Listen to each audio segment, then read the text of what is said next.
कभी कभी होता है जब ब्रह्म चिंतन वगैरह करते हैं तो कभी कभी आलस आ जाता है, कभी प्रमाद आ जाता है ना।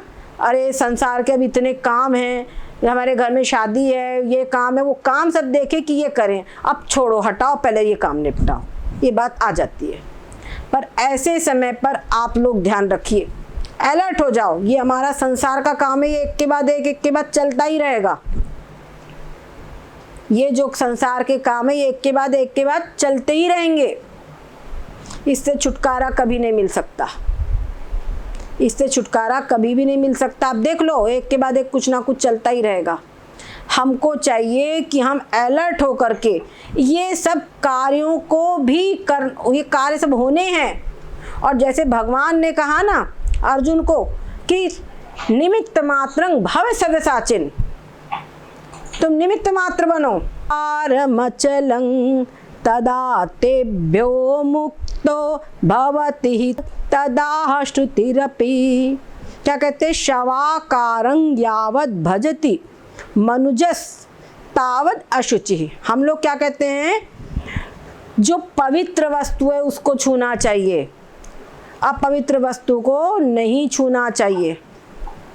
तो कहते हैं जब तक तुम्हारी जो अंतःकरण की वृत्ति है, जब तक तुम्हारे अंतःकरण की वृत्ति शवाकार है, शवाकार मतलब ये जो शरीर है ये शव है, ठीक है ना। शरीर क्या है, शव है।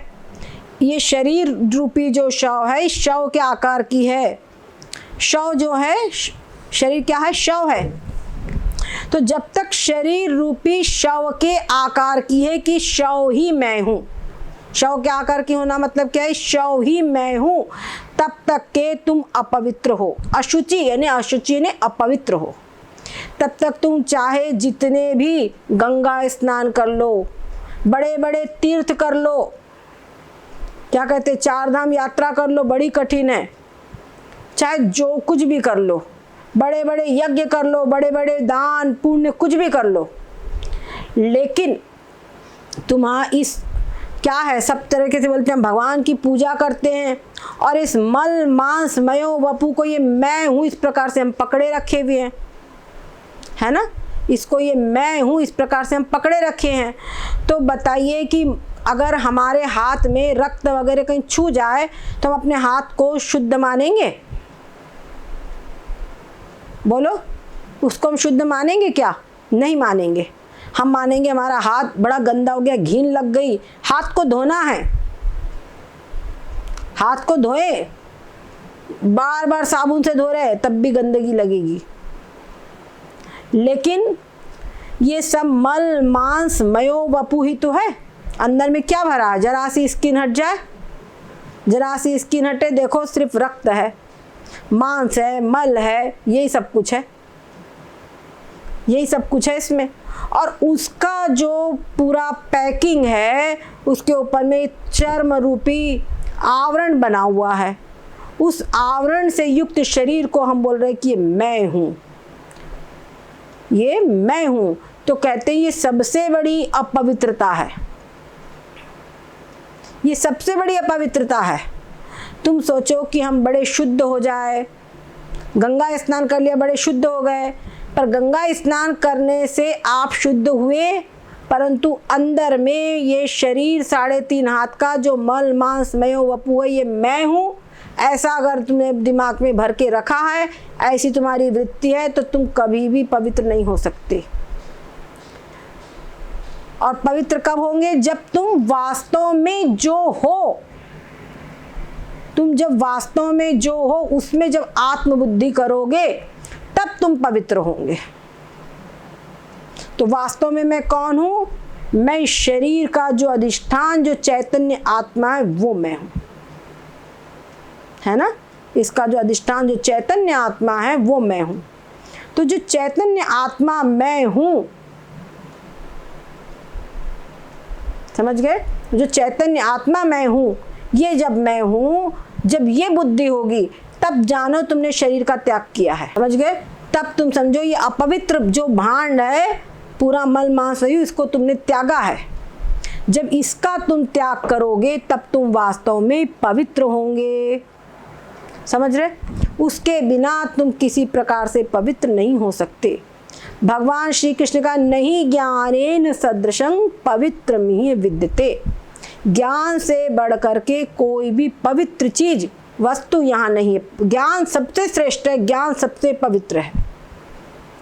और बाकी जितने भी साधन हैं कि गंगा स्नान कर लो या पूजा पाठ कर लो, भगवान का भजन कर लो, नाम जप करो, मंत्र जप करो, यज्ञ करो, अनुष्ठान करो, गरीबों को भोजन कराओ, ये सारे साधन ये इसीलिए है कि तुम्हारा अंतःकरण शुद्ध हो और उसके अंदर में ये योग्यता आ जाए कि तुम इस आत्मज्ञान को प्राप्त कर सको, इस ज्ञान को प्राप्त कर सको। इसीलिए उनको करो। और आप अपने गृहस्थाश्रम में हैं, गृहस्थाश्रम के कार्यों को कीजिए। आप एक विद्यार्थी है तो विद्यार्थी अपना अध्ययन करे बराबर, अपनी जो भी तुम्हारा कर्तव्य है उसको पूरा कीजिए। ऑफिस में काम करते हो उस ऑफिस के काम को पूरा ईमानदारी से पूरा कीजिए, उसके कार्य को पूर्ण रूपेण पूरी ईमानदारी से पूरा कीजिए। और पूरा करते समय ये भावना रखिए, पूरा करते समय पर ये भावना रखिए। क्या भावना रखिए? कि ये कार्य करने से मेरा भगवान, ये कार्य मैं करूं और ये कार्य मैं भगवान को समर्पित करूं। विद्यार्थी सच्चे हृदय से पढ़ाई करे और पढ़ाई करे भगवान को समर्पित करे। हमने एक पाठ पूरा कर लिया, जैसे हम हनुमान चालीसा का पाठ करते हैं तो पाठ हम भगवान को समर्पित करते हैं ना, वैसे ही विद्यार्थी पहाड़ा 100 तक गिनती और जो कुछ भी है पढ़े, अपना पाठ पूरा पढ़े और भगवान को समर्पित करे। गृहिणी अपने घर में भोजन बनाए और भोजन सीधे एक थाली ले जाकर भगवान को समर्पित करे। समझ गए? भगवान को समर्पित करे तो क्या होगा? उससे उसका अंतःकरण शुद्ध होगा। उसकी जो पढ़ाई है, उसकी जो घर के अगर बर्तन मांजते हैं तो घर के बर्तन मांजते समय पर भी ये बुद्धि रखे कि ये कार्य मैं इसलिए कर रहा हूँ कि भगवान इससे प्रसन्न होंगे, इससे मेरा अंतःकरण शुद्ध होगा और अंतःकरण की शुद्धि होकर के मेरे को भगवत प्राप्ति होगी। ये बुद्धि रखे, मेरे को आत्मज्ञान की प्राप्ति होगी और इससे मेरा मोक्ष होगा, ये भावना रखे। और कुछ भी ना समझ में आए तो ये मैं भगवान के लिए कर रहा हूँ, ये समझे भाई भगवान के लिए कर रहा हूँ। और भगवान के लिए मैं कर रहा हूँ तो भगवान को काम से मतलब नहीं, भगवान को तुम्हारी भावना से मतलब है।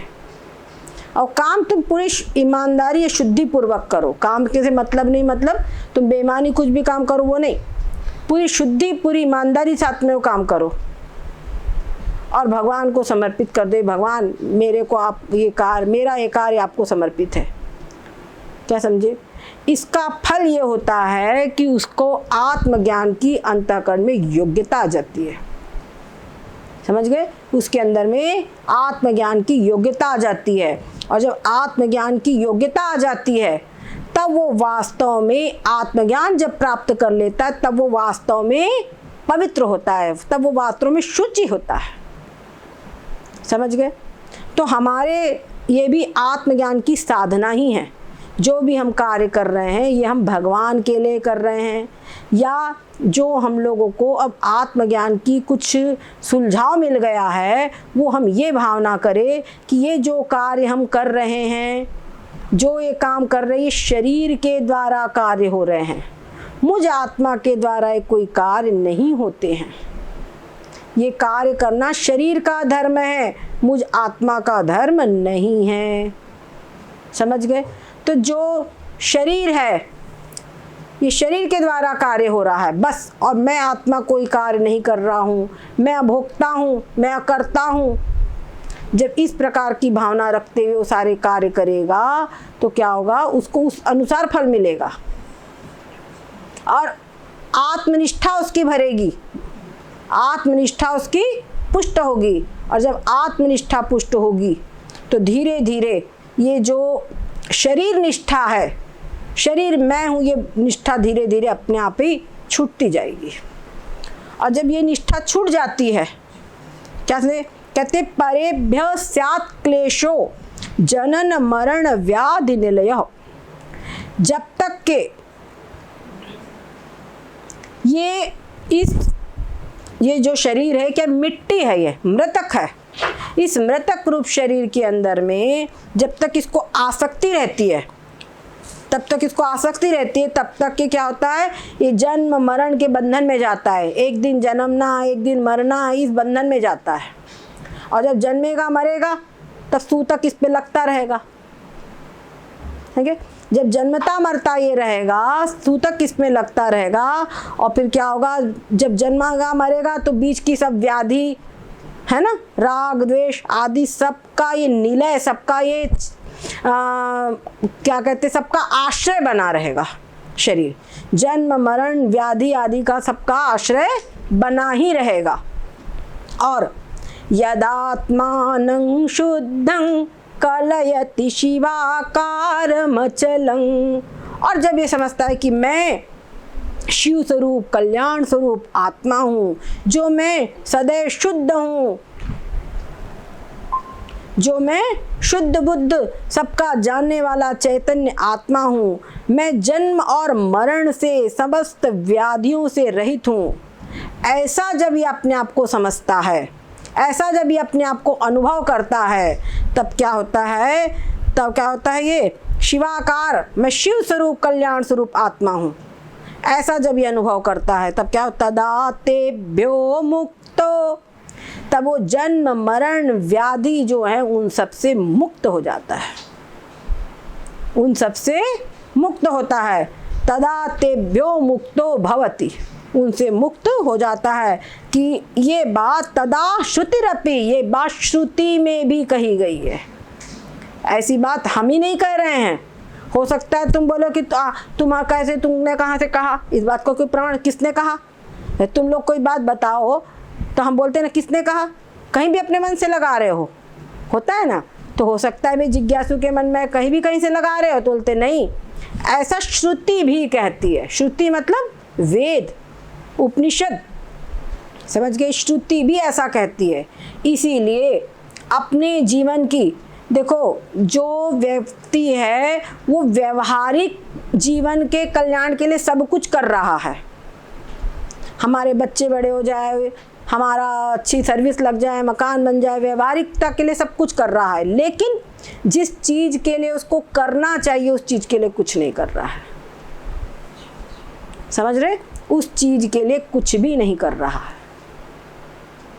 ये बात बहुत ही विडंबना है।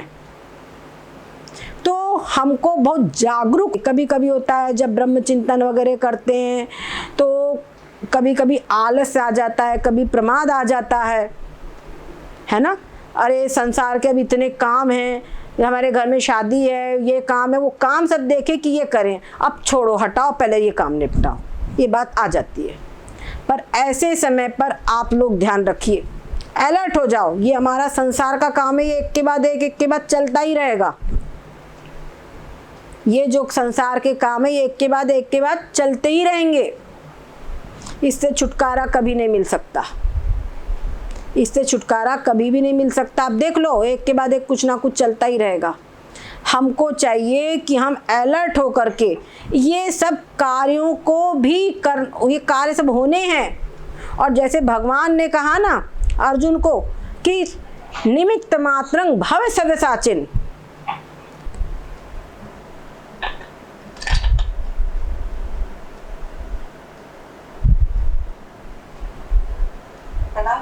हरिओम हरिओम मंगल में। तो भगवान ने कहा ना निमित्त मात्रं भव सव्यसाचिन, तुम निमित्त मात्रं बनो, वास्तव में तुम्हारे में युद्ध करना, किसी को मारना आदि कुछ भी नहीं है। उसी प्रकार से तुम भी जो घर के कार्य हैं उनको करते समय निमित्त मात्र बनो, अपने आप को निमित्त मात्र समझ कर कार्य करो।